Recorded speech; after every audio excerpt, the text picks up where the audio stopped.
প্রিয় ইসলামী ভাইরা, একজন ফুটবল প্লেয়ার যখন একটি বল গোলের ফুটবল মাঠের মধ্যে গোল কিপারের মধ্যে যখন প্রবেশ করার পূর্বে সে প্লেয়ার তার চোখের আইবল দিয়ে বারগুলোকে মেজারমেন্ট করে, এরপরে শ্যুট করে।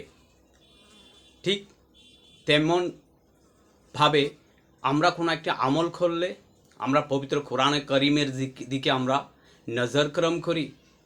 কোরআন হলো আমাদের জন্য গাইডলাইন। পবিত্র কোরআনে আল্লাহ সুবহানাহু ওয়া তাআলা বলেন, ইয়া আইয়ুহাল্লাযিনা আমানু সাল্লু আলাইহি ওয়া সাল্লিমু তাসলিমা। পবিত্র কোরআনে আল্লাহ সুবহানাহু ওয়া তাআলা ঈমানদারদেরকে ডাক দিয়ে বলতেছে, হে ঈমানদাররা, তোমরা আমার হাবিবের প্রতি দরুদ শরীফ পাঠ করো। নির্দেশটা হলো আল্লাহ সুবহানাহু ওয়া তাআলার। সূরা আযহাবে আল্লাহ সুবহানাহু ওয়া তাআলা নির্দেশ দিয়েছেন। তাই আমরা মিলাদে, আমরা নামাজের পরে আমরা সব সময় নবীজির প্রতি দরুদ শরীফ পাঠ করি। আমরা যখন দরুদ শরীফ পাঠ করি তখন জুমার নামাজের পরে আমরা যখন নবীজিকে দাঁড়িয়ে সালাম দিচ্ছি, ইয়া নবী সালাম আলাইকা বলছি, আমাদের অন্তরে খুবই প্রশান্তি, খুবই তৃপ্তি আমরা পাই। এছাড়াও আমরা কোরআনকে আমল করতেছি। এর বাহিরে, কোরআনের বাহিরে আমল আমাদের নেই, আমরা কোনো আমল করি না। মসজিদের বারান্দায় কিছু লোক বসে রহিয়াছে, যারা মসজিদের কালেকশন সংগ্রহ করে আলাপ করতেছে। আমাদেরকে দেখে ওদের একটি প্রশ্ন যে ওরা খারা, যে নবীজির প্রতি এভাবে চিল্লাইয়া দরুদ শরীফ পড়ে, কিয়াম করে।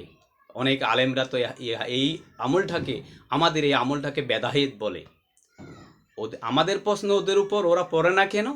ওদের প্রশ্ন আমাদের উপর, আমরা পড়ি না কেন? তা আমাদের মধ্যে অনেক ইসলামী ভাই যারা আমাদের সাথে পড়েছে, তারা ওদের সাথে একটু গায়ে পড়ি, ঝগড়া করতে চায়, ওরা পড়ে না কেন? তা আমি সমাধান দিয়েছি। যখন সম্মানিত খতিব মাওলানা আবুল কাশেম সাহেব সহ আমরা বসে এক জায়গায় চা খাচ্ছি, তা আমাদের মধ্যে এক ইসলামী ভাই বললেন যে ওরা পড়ে না কেন? তা আমি বলছি, ওরা পড়ে না কেন সেটা ওদের কোরআনের দলিল রয়েছে। দলিল পবিত্র কোরআনে আল্লাহ সুবহানাহু ওয়া তাআলা বলেছেন, ইয়া আইয়ুহাল্লাযিনা আমানু, এই ঈমানদারগণ। তাহলে এখানে ঈমানদারদেরকে নির্দেশ দিয়েছে। তাহলে ওরা যে পড়ে না, এরা রাইট, কারণ ওরা ঈমানের অধিকারী হতে পারে নাই। ঈমান যদি আপনার দরুদ শরীফ পড়তে হয়, ঈমানের অধিকারী হতে হবে। ঈমানদাররা পড়তে পারবে, বাকিরা পড়তে পারবে না। ইমাম সাহেব নীরবে আমার কথাগুলো শুনতেছে। উনি কিন্তু অনেক খতিব, হুসেন সওদাগর জামা মসজিদের একজন খতিব সাহেব। আমরা বসে যেই দোকানের মধ্যে আমরা বসে চা খাচ্ছি, সেটা হলো ফার্মেসি, ওষুধের দোকান। আমি আবার আমার বন্ধুবর ব্যবসায়ীকে জিজ্ঞাসা করলাম, আপনার দোকানে আসে কারা? বলছে রুগীরা। ওষুধ খাই কারা? রুগীরা। তাহলে ওষুধ কার জন্য? রুগীর জন্য। যারা রুগী বিমারি তাদের জন্য ওষুধ, আর যারা সুস্থ মানুষ তাদের জন্য ওষুধের প্রয়োজন নেই। তো ঠিক তদ্রূপভাবে দরুদ শরীফটা হলো ওদের জন্য যারা ঈমানদার। বেঈমানরা, ঈমান হারাটা যারা, তারাই দরুদ শরীফ পাঠ করতে পারবে না। ইসলামেরা, দরুদ শরীফ পাঠ করতে হলে ঈমানের অধিকারী হতে হবে, আর আপনার আমলটা হতে হবে কোরআন সম্মত।